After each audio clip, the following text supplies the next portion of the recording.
Bismillahirrahmanirrahim. Assalamualaikum warahmatullahi wabarakatuh. Perkenalkan, nama saya Putri Mairo. Saya dari kelompok 1.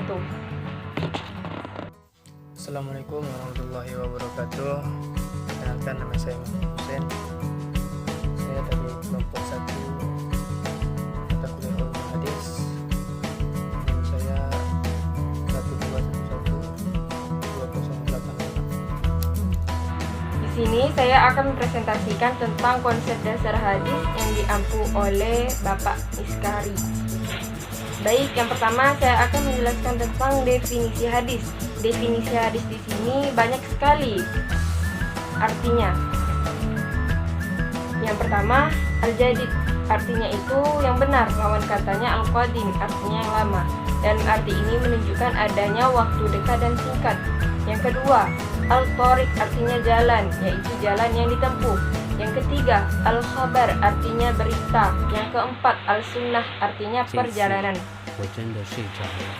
Dan adapun menurut istilah, para ahli ini berbeda-beda dalam memberikan definisi sesuai dengan latar belakang disiplin keilmuan masing-masing. Sebagaimana perbedaan antara ahli usul dan ahli hadis dalam memberikan definisi al-hadis. Antara lain, yang pertama, al-hadis.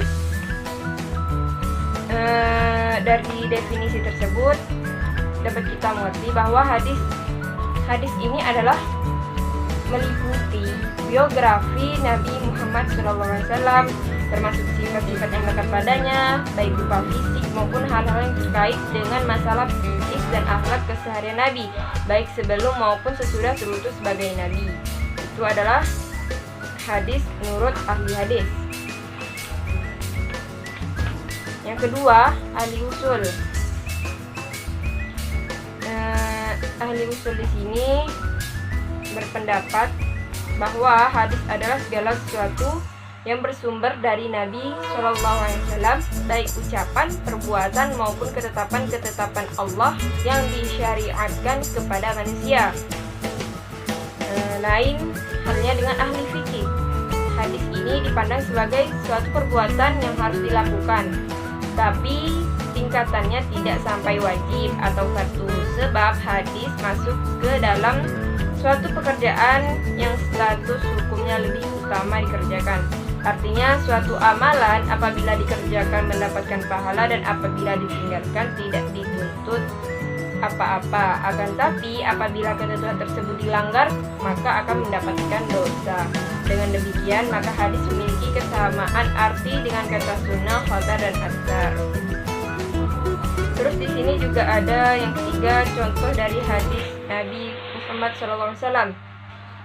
Innama a'malu binniyat, artinya segala amal perbuatan dengan niat.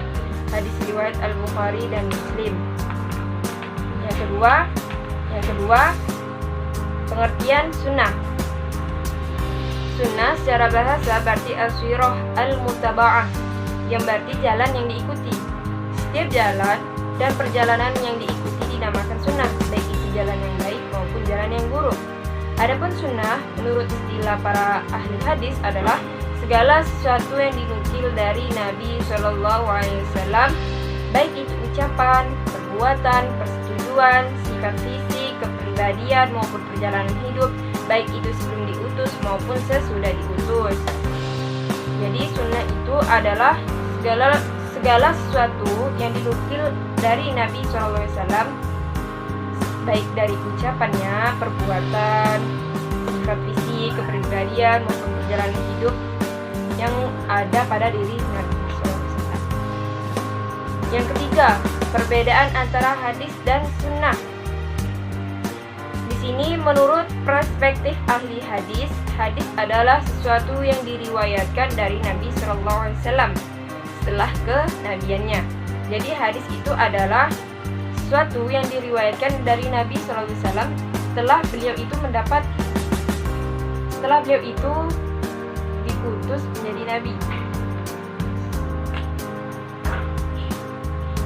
Sedangkan sunnah pengertiannya itu lebih menyeluruh dan lebih umum, karena sunnah juga mencakup perjalanan hidup Nabi SAW sebelum kenabiannya dan setelah kenabiannya.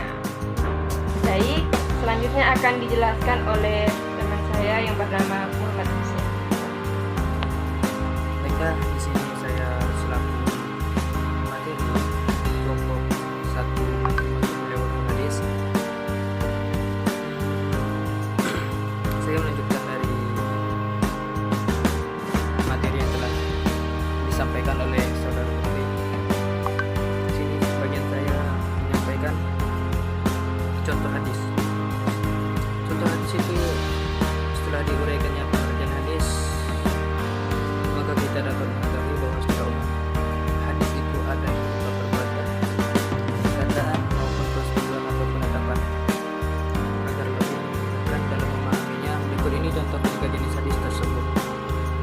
pertama, hadis qauli. Hadis qauli adalah hadis yang berupa sabda atau ucapan Nabi Shallallahu Alaihi Wasallam. Biasanya disebutkan lafaz qala dalam redaksinya. Contohnya, an Umar bin Khattab radhiyallahu anhu qala Rasulullah sallallahu alaihi wasallam innamal a'malu binniyat. Dari Umar bin Khattab radhiyallahu anhu berkata, Rasulullah sallallahu alaihi wasallam bersabda, sesungguhnya amalan itu dengan niatnya. Inilah lanjut yang kedua, hadis fi'li. Hadis fi'li adalah hadis yang berupa perbuatan Nabi sallallahu alaihi wasallam. Biasanya disebutkan lafaz kana dalam redaksinya. Contoh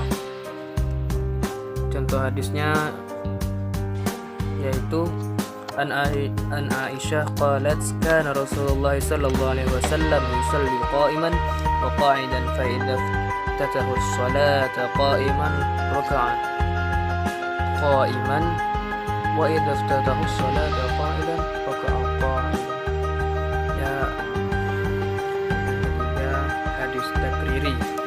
Hadis takriri itu merupakan hadis yang berupa persetujuan Nabi Shallallahu Alaihi Wasallam terhadap perbuatan atau perilaku sahabat beliau.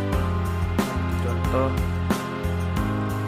saya sangat ingin saja karena ada dari tulisan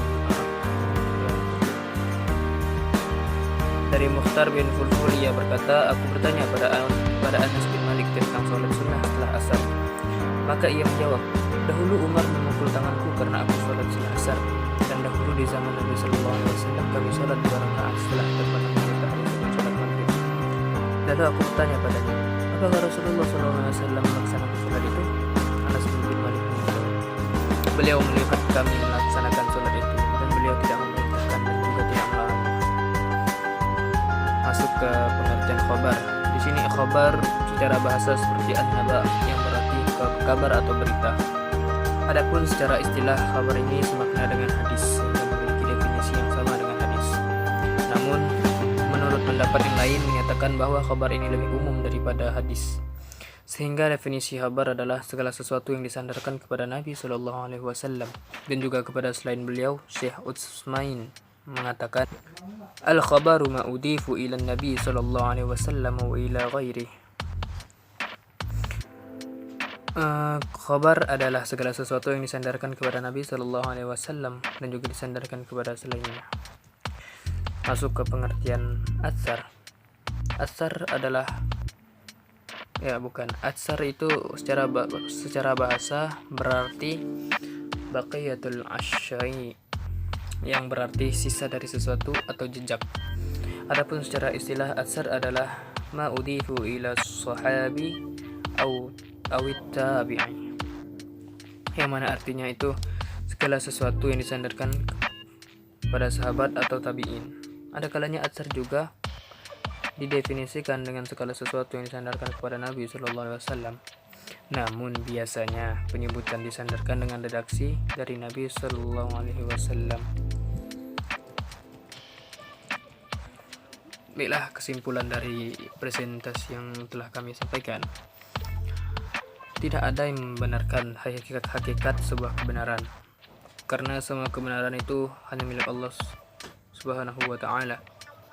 Namun, penulis hanya membatasi isi uraian makalah yang diangkat.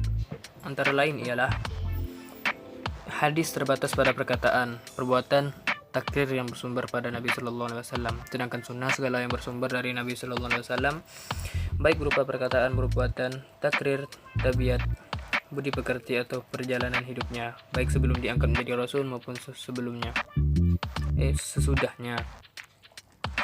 Khobar. Sebagian ulama hadis berpendapat bahwa khobar sebagai sesuatu yang berasal atau disandarkan kepada selain Nabi Sallallahu Alaihi Wasallam. Ada juga hadis sebagai sesuatu yang berasal atau disandarkan pada Nabi Sallallahu Alaihi Wasallam. Atsar, jumhur ulama berpendapat bahwa atsar sama artinya dengan khabar dan hadis. Ada juga ulama yang berpendapat bahwa atsar sama dengan khabar, yaitu sesuatu yang disandarkan pada Nabi Sallallahu Alaihi Wasallam, sahabat dan tabi'in. Dan penjelasan hadis, sunnah, khabar dan atsar, ada 4 substansi hadis, ialah hadis qauli, hadis fi'li, hadis takriri dan hadis hammi awali. Demikian tugas penyusunan makalah dan penyampaian materi yang telah kami persembahkan melewati video campuran yang ditugaskan oleh Pak Miskari LCMA. Ya, maaf kalau salah titelnya, Pak. Harapan kami dengan adanya tulisan yang telah kami berikan dan materi yang telah kami sampaikan ini lebih mengenali dan memahami, khususnya pada mata kuliah studi hadis, kita bisa membedakan hadis, sunnah, khabar, dan athar. Kami sadar dalam makalah maupun penyampaian materi melewati video ini masih banyak kesalahan dan kekurangan dalam penulisan maupun penyampaian yang telah kami bikin melewati video ini. Untuk itu, kritik dan saran yang membangun sangat kami perlukan guna memperbaiki makalah kami selanjutnya. Semoga makalah dan presentasi ini dapat bermanfaat bagi kita semua. Amin ya rabbal alamin. Sekian dari presentasi yang telah kami sampaikan. Wabillahi taufiq wal hidayah. Wassalamualaikum warahmatullahi wabarakatuh.